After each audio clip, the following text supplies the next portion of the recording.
Welcome to Durbania. I'm Durbin, and I'm gonna read way too much into X-Men. Yeah, the first X-Men from the year 2000, Y2K. I haven't seen that movie since I was in high school, I think.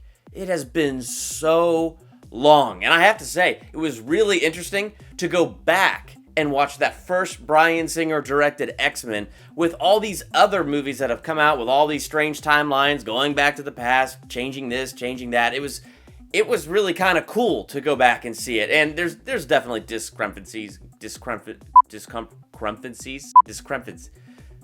definitely differences. It is, how do you keep it straight after 16 years and then you throw time travel in there? I mean, seriously. Anyway, with Miss Peregrine's Home for Peculiar Children. Eventually, I'm going to talk on this video. With that movie being just around the corner, and it reminding me so much of X-Men, that's why I was inspired to go back and read way too much into X-Men. And one of the things, as I'm looking at X-Men, and then I kind of take a step back, and I look at Miss Peregrine's Home for Peculiar Children, I look at X-Men, I look at Superman, I look at the Marvel Cinematic Universe, taking a step back and looking at all these different superheroes, supernatural, superpowered franchises, and all I could think is, wow, we human beings have such a fascination with the supernatural in one form or another. I mean, you go and you look at all these things and you look at all these superheroes and their sources of power, and it's just like, what a fascination we have with it. And this is just my opinion, but when I take a look at it and take a step back and go, why do we have such a fascination with it? Because honestly, I think we as the human race are supposed to be plugged into something bigger than ourselves, plugged into something supernatural. And when I look back at what Jesus said right before he ascended, he said to his disciples, you're going to go into all the world, preach the gospel to every nation, and when you lay your hands on the sick, they're going to recover. That sounds kind of supernatural to me. There's another place where Jesus said, you will be able to do the things I did and greater things you'll do. And when you consider that Jesus raised people up from the dead and he opened blind eyes, that's an incredible thought. That's a huge pill to swallow. It's like, whoa. So I just feel like somewhere deep in our hearts, we know we're supposed to be connected to that something bigger. And wow. And I think that's our fascination with those peculiar gifts and the supernatural and superpowers and things like that. And so when I look at this X-Men movie, one of the things that I see featured there is not just the use of gifts and everybody having different gifts and coming together to form this one team, which is incredible in of itself. But one of the things I see in this is the importance of what's in the heart in using those gifts. Because, you most see that in Charles Xavier and in Magneto. And in this first movie, they have some really good pictures of the differences of heart. Because, for instance, that scene in the movie where they go capture Rogue for the first time from the train station, the cops are all there, and Magneto makes the guns fly out, and he points them all at the cops because Charles Xavier, got into the heads of his henchmen, and he's like, Charles, I can't control all these bullets. Let me go. I doubt you can save all these cops. So Charles lets the henchmen go. He gets out of their minds and lets Magneto walk off. And Magneto chides Charles. He goes, you're still unwilling to make sacrifices.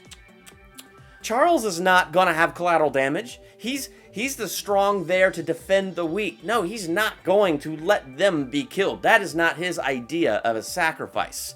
And then one of the other great pictures in this movie is at the end, when they're in the Statue of Liberty, they're fighting and all that stuff, and Rogue is up there in the Statue of Liberty thing, and Magneto's about to go make her Magneto and transfer his powers into her and make her do the thing that makes everybody turn into a mutant, and Wolverine's like, if you were so righteous, bub, it'd be you in that machine and not some kid.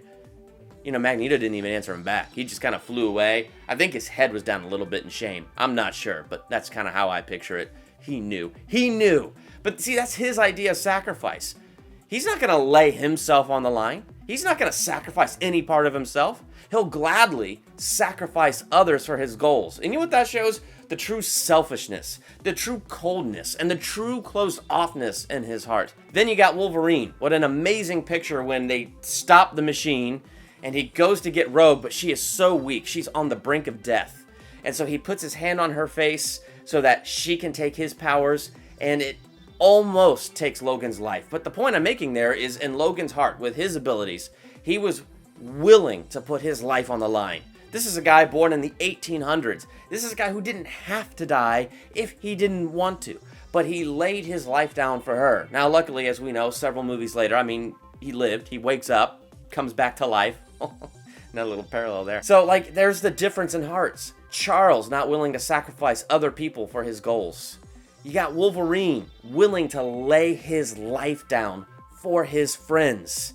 And to me, that's the true use of those gifts. Not to pump yourself up and sacrifice others for yourself. But the reason that I think Jesus instilled those gifts in us and puts those gifts on us and says go into the world is because it's about pumping him up. It's about laying our lives down and serving the way that he came to serve. He didn't come to be served by people. He came to serve people, and then he laid his life down for his friends. He gave us the example of what to do with power, of what should be in our hearts with power. And then he said, go out in power, lay your hands on the sick and they will recover. And to me, it's just, I don't know. In my opinion, when I look at why we have such a fascination with the supernatural, I look at all these superhero movies and I just think maybe it's because we all have that desire to be plugged into the supernatural. I know when I watch, Superman movies, I want to be Superman.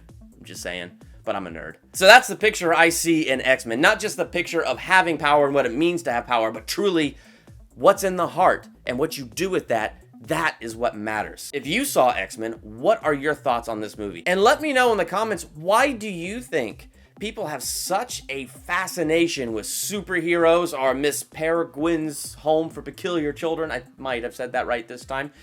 Just that whole supernatural element and giftings and people like that. Why do you think we have such a fascination with it? Let me know in the comments. I look forward to hearing from you.